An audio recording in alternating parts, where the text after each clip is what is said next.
منظمة هيومن رايتس ووتش هي منظمة غير حكومية مستقلة، لا تقبل أي دعم مادي أو غيره من أي جهة حكومية.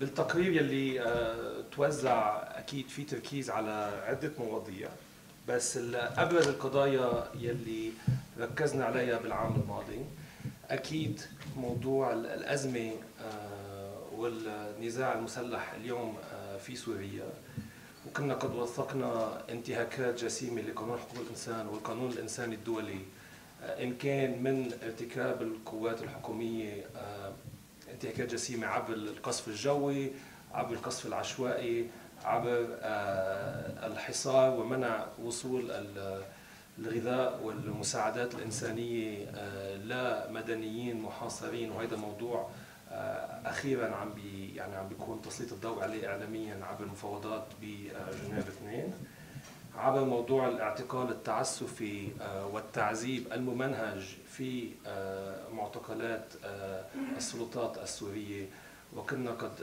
استطعنا أن نزور عدد من هذه المعتقلات في شمال سوريا بعدما تم السيطرة عليها من بعض القوات المسلحة المعارضة. ولكن أيضا تناولنا انتهاكات جسيمة قامت بها مجموعات مسلحة معارضة للحكومة السورية، ومنها يعني انتهاكات حصلت في شمال اللاذقية، ولكن أيضا بمناطق أخرى، منها اعتقال وتعذيب، وأيضا قصف عشوائي على مناطق آهلة بالسكان.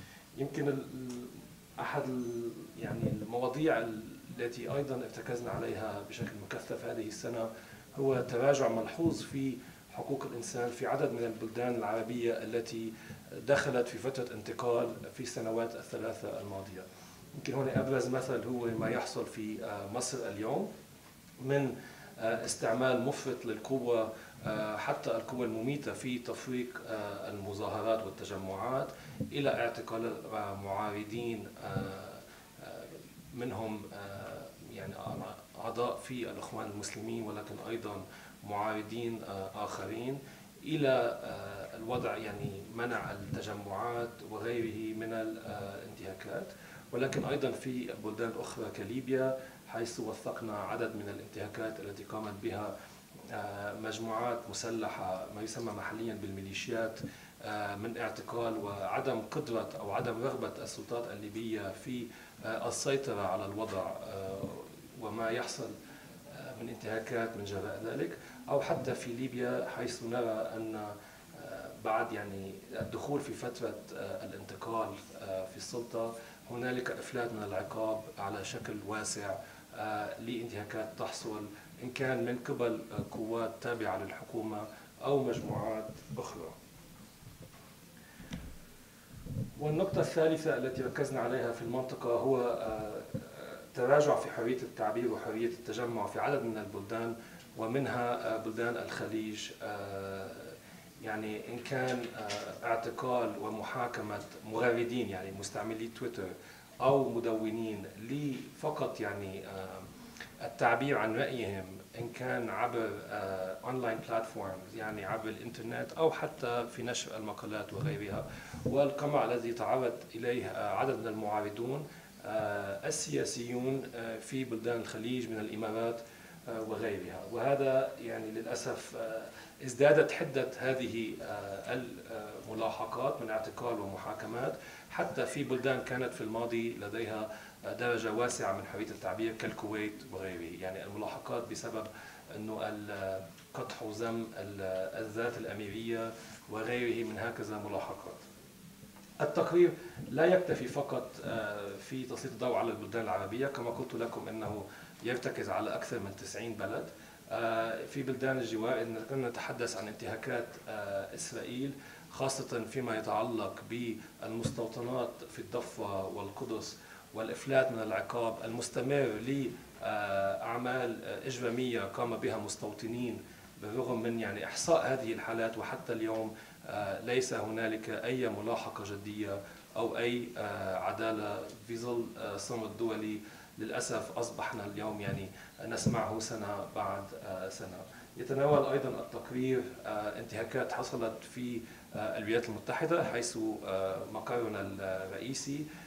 هنالك عدة انتهاكات لاحظناها، ربما أبرز 3 انتهاكات في الولايات المتحدة كانت موضوع التنصت هذه السنة، خاصة بعد المعلومات التي صدرت بعدما نشرها السيد سنودن، ويعني اكتشاف الكم المهول من المعلومات والانتهاك للخصوصية التي يتم تجميعها من قبل السلطات الأمريكية، وعدم موافقة السلطات حتى اليوم من الحد منها وإشلاء الضوء بصورة كاملة. ولكن النقطة الثانية هي حتى اليوم عدم إقفال مركز غوانتانامو، ويعني هذه وصمة العار على الولايات المتحدة. حتى اليوم فشل أوباما بالرغم من عدة وعود بذلك لإقفال هذا المعتقل. وأخيرا، وهذا الموضوع يعني يؤثر في المنطقة العربية خاصة في اليمن، موضوع القتل من قبل الدرونز أو الطائرات بلا طيار، وعدم المحاسبة للمسؤولين عن ذلك، وعدم الشفافية في نشر المعلومات. سأنقل يعني سأحول الآن الكلمة لزميلي آدم كوغل، ولكن أريد أن أختم يعني أنني سعيد جدا أننا نستطيع أن نعمل في الأردن بشكل شفاف، وهنالك تعاون من السلطات. نحن عملنا هو الرصد، فمن الطبيعي أن ننتقد، ولكن بنفس الوقت نحن نقدر هذه فسحة العمل وقدرتنا على القيام بهكذا مؤتمر صحفي من دون أي مشاكل مع السلطات. وأملنا أن نستطيع أن نقوم بهكذا مؤتمرات في جميع البلدان العربية لكي يكون حرية التعبير حرية مصونة بشكل حقيقي. ونأمل الخطوة التالية، يعني نأمل بتسجيل فرع لمنظمة هيومن رايتس ووتش في الأردن في المستقبل القريب جدا. ونحن الآن في صدد ترجمة يعني الوثائق لكي نقدمها للسلطات بشكل نهائي، على أمل أن يكون لدينا فرع دائم في الأردن. والآن سأنقل كلمة لزميلي آدم الذي سيتحدث عن أهم برأينا وأبرز تطورات حقوق الإنسان في الأردن في العام الماضي. شكرا. I'd like to give a brief overview of the human rights situation in Jordan in 2013, both in terms of progress made by Jordan, as well as areas where Jordan continues to fall short of its international obligations. As laid out in the Human Rights Watch Jordan World Report chapter that I think you should all have in front of you, the main areas of focus here will be freedoms of expression and association, refugees, torture and ill treatment, and women's rights. Please keep in mind that the World Report chapter was drafted several months ago, so it may not reflect the most recent developments in particular cases.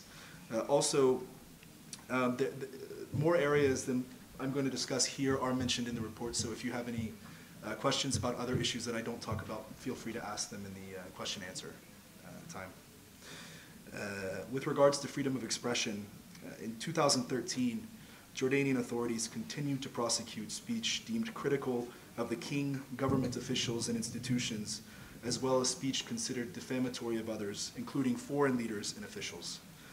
For example, in October, the State Security Court prosecutor ordered the arrest of 3 Islamist activists for having in their possession posters bearing the word Rab'a in support of the Muslim Brotherhood in Egypt.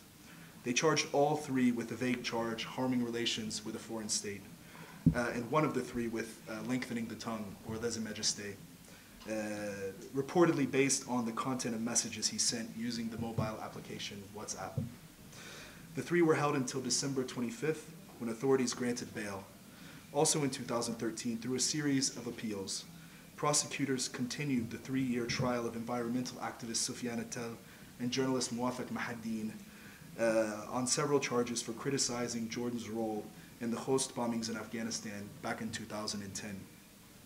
Though the Amman Court of First Instance has exonerated the men two different times, the case remains alive through prosecution appeals. In terms of media freedom, 2013 saw the implementation of a censorship order for over 260 news websites because they refused to comply with 2012 amendments to the Press and Publications Law that require all independent news websites operating within the country to register with the Press and Publications Department, and empower the Director of the Press Department to close down or censor unregistered sites. The amendments also make an electronic publication's owner, editor-in-chief, and director responsible, along with the author, for comments or posts that users place on its website. They also require the editor-in-chief of each news website to have been a member of the Jordan Press Association or Journalist Syndicate for 4 years, although the JPA's bylaws have historically limited its membership to employees of print publications. Late in 2013, many of the blocked websites registered after losing a petition to overturn the censorship order. As such, most of them have disabled comment sections on their websites, eliminating an interactive and unique facet of online publications, fearing legal liability if people were allowed to post. 2013 almost became the first year in recent memory in which we didn't have a high-profile arrest or prosecution of a journalist in Jordan, but unfortunately in September, the State Security Court prosecutor ordered the detention of the publisher and editor-in-chief of the Jafra News website, and eventually charged both of them with harming relations with a foreign state, after their website hosted a third-party YouTube video about the Emir of Qatar's brother. The men were held in detention until December 31st, when an appeals court ordered their release on bail and transferred their case to a regular civilian court. In our view, one of the main reasons that these speech-related prosecutions have continued until now, in spite of numerous reform promises, has been the failure of the government and lawmakers to amend the penal code to bring it into compliance with constitutional free speech guarantees that were strengthened in 2011 when they did constitutional revisions. Rather, prosecutors have continued to use vaguely worded penal code articles that in their application place impermissible restrictions on free expression. Among these are Article 118, harming relations with a foreign state, Article 122, insulting a foreign state, army, flag, national slogan, president, minister, or political representative, Article 132, broadcasting false news outside the kingdom to harm the prestige of the state, Article 150, inciting sectarian or racist strife, Articles 191 and 193, disparaging Parliament, along with other official bodies, and Article 195 itself, which is insulting the King or Leze Majesté. Again, the problem isn't just that these laws remain on the books, but that prosecutors continue to use them to limit free expression in contradiction of Jordan's international human rights obligations. In terms of freedom of assembly, street protests ground to a halt for the most part in 2013, but authorities have continued to prosecute dozens of largely peaceful protesters from 2011 and 2012 protests in the State Security Court under Penal Code Article 149, which is undermining the political regime or inciting opposition to it.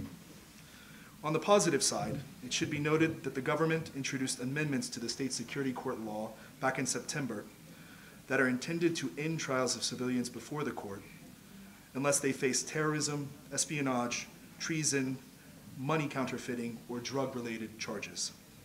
These amendments, which I understand will be issued soon, I believe that there was a news item a couple of days ago about the Senate passing a version of the law. The amendments would bring the court into compliance with Article 101 of Jordan's Constitution, which only allows military judges to try civilians for these 5 groups of crimes. However, on the negative side, unfortunately, the Penal Code classifies undermining the political regime as a terrorism crime, and this is the charge faced by the majority of peaceful protesters. So the charges wouldn't really affect those protesters currently on trial.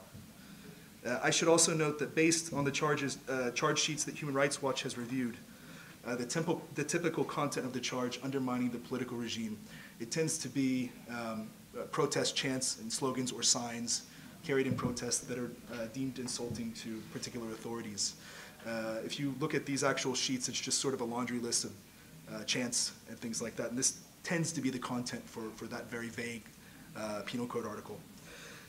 Many of the protesters on trial in the State Security Court are also facing the charge illegal gathering, in spite of the fact that under the Public Gatherings Law, which was amended in 2011, Jordanians technically no longer require government permission to hold public meetings or demonstrations. As far as we know, there have been very few actual convictions of protesters till now in spite of lengthy trials. On the subject of refugees, in 2013, the number of Syrian asylum seekers in Jordan rose to well over 550,000 persons, according to the United Nations High Commissioner for Refugees. Of these, approximately 128,000 are currently housed at the Zatari refugee camp in Mafraq, down from well over 200,000 back in April. And 4,000 at least others are at the Emirates Jordan camp in Zarqa. Another large camp for Syrians is currently under construction near Al-Azraq, east of Amman. Now, Jordan indeed deserves a lot of credit for hosting so many refugees. And Human Rights Watch has repeatedly called on countries around the world to support Jordan and other surrounding countries in coping with the presence of so many Syrians. I should also note that based on our research, Syrians have not faced major protection issues inside Jordan, though there are a number of issues of growing concern, including the detention and threatened deportations of Syrians, asylum seekers, and others who have been caught working illegally. And those are issues that we are going to continue looking into in 2014. We should point out, however, that in 2013, the authorities did not permit entry to all those fleeing Syria's conflict. In particular, they have denied entry to Palestinian and Iraqi refugees residing in Syria, single males of military age, and people without documents. Also in late May, the daily number of Syrian refugee arrivals fell abruptly from well over 1,500 per day to about 300 or less. Refugees reported that Jordanian officials had closed the country's border or imposed a strict limit on refugee entries.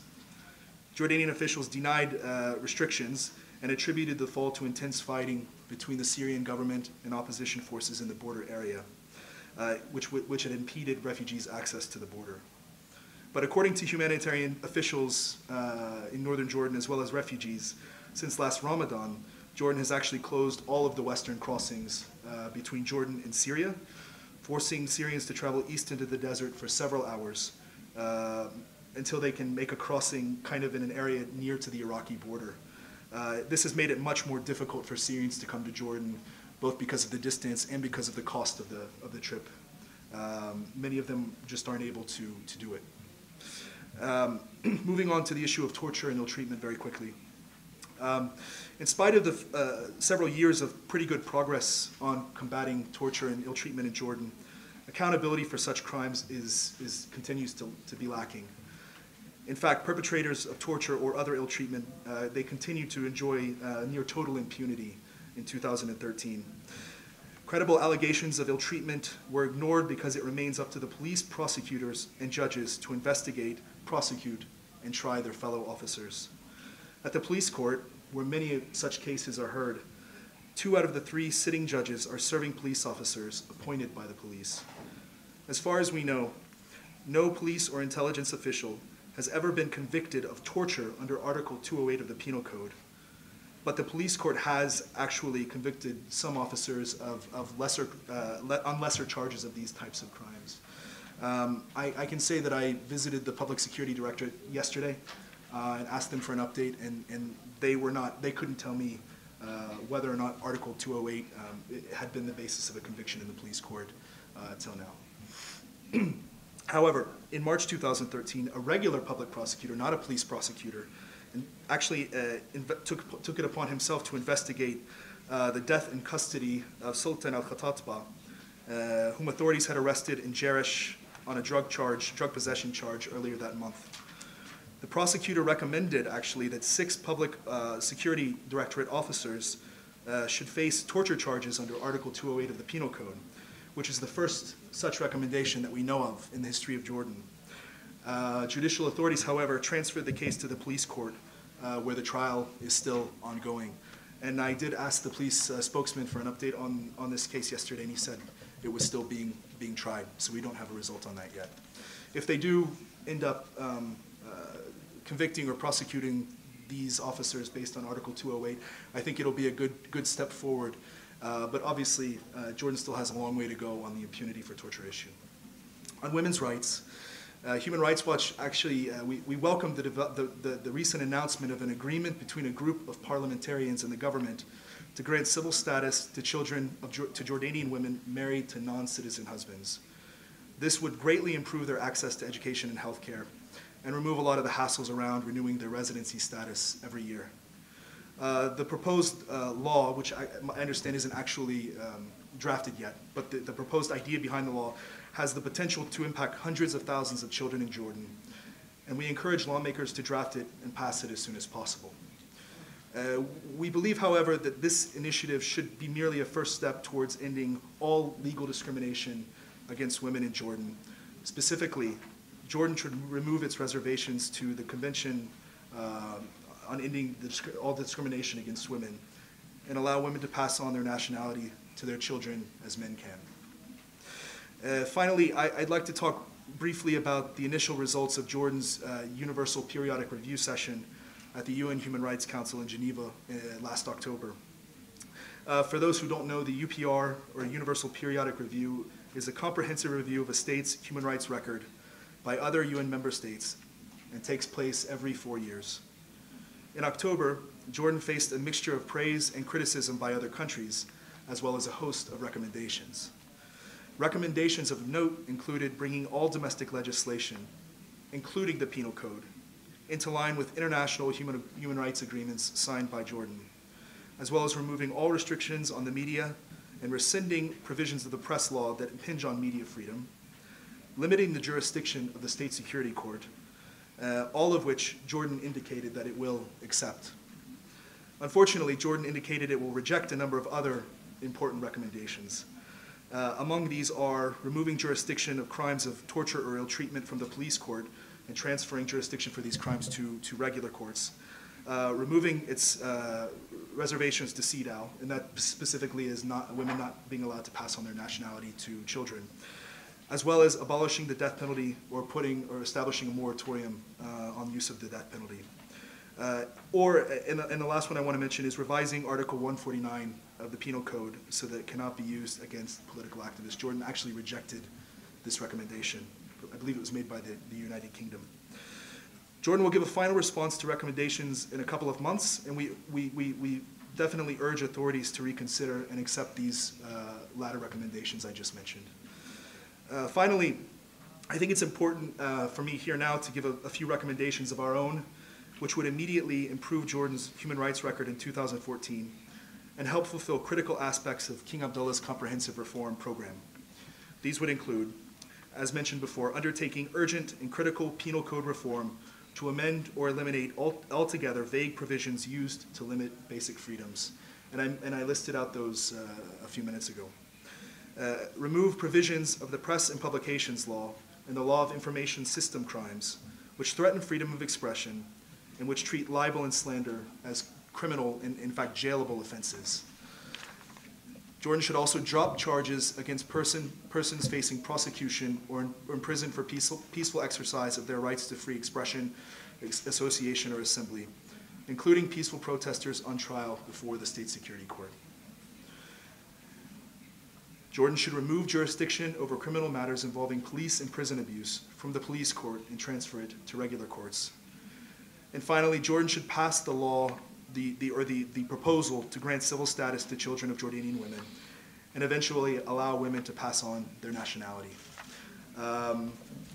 As I said, we did discuss quite a few other issues in the World Report chapter itself, so feel free to read it. But that's all I have to present today, and I guess we can now open it up for questions. مخيم اليرموك احنا كنا اصدرنا بالماضي يعني بيان وثق الحالة المأساوية ومنع وصول المساعدات للمخيم ولمناطق أخرى في سوريا كالغوطة الشرقية ويعني مناطق أخرى تم توثيقها، وكنا أرسلنا عدة رسائل إلى الأخضر البهيمي المسؤول عن المفاوضات وغيرها عن تكون ذلك أولوية في أي مفاوضات في جنيف 2 السماح لدخول هكذا مساعدات، وطلبنا بإحالة الملف، ونحن نطالب ذلك صراحة من أكثر من 2.5 سنين، إحالة ملف سوريا إلى محكمة الجنايات الدولية لكي يتم ملاحقة أي جريمة، إن كانت العقاب الجماعي الذي هو يفرض على مدنيين في مخيم اليرموك ومناطق أخرى، ولكن أيضا جرائم أخرى كالتعذيب الممنهج، قصف العشوائي وغيرها. للأسف يعني اليوم يجب أن نعترف أن هنالك إخفاق حقيقي للمجتمع الدولي فيما يخص سوريا. يعني بعد 3 سنين أكثر من 100,000 قتيل، أكثر من 6 ملايين أشخاص يعني أجبروا على مغادرة منازلهم، حتى اليوم لا نرى تفاعل حقيقي من قبل المجتمع الدولي. اليوم ننتظر لنرى إن كانت المبادرة في جنيف 2 عبر إدخال المساعدات الإنسانية لحمص تتحول إلى لنقول مبادرة أكبر على مستوى كافة الأراضي السورية. هذا هو المطلوب. يعني نحن برأينا الآن مطلوب تحول جذري في الوضع في سوريا، ليس فقط إدخال مثلا بعض السلع كما حصل في اليرموك من حوالي أسبوع. يعني يدخل سمح للأونروا بإدخال بعض المساعدات على مدة يومين، ولكن بعد ذلك أقفل هذا الباب بوجه الأونروا من قبل السلطات السورية. هذا الموضوع اليوم مرفوض. نحن نأمل أن يكون هنالك ضغط حقيقي على المستوى الدولي من قبل مجلس الأمن للسماح بدخول المساعدات الإنسانية.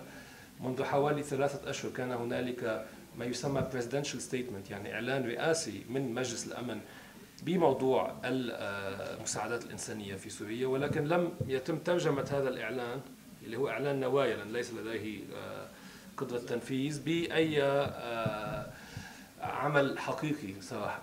يعني نحن اليوم بانتظار، ولكن نعرف أن كل يوم انتظار. قد يكون هنالك أشخاص يموتون لأنهم لا يستطيعون أن يحصلوا إلى الكمية الكافية من الطعام أو إلى العلاج الطبي المرجو منهم.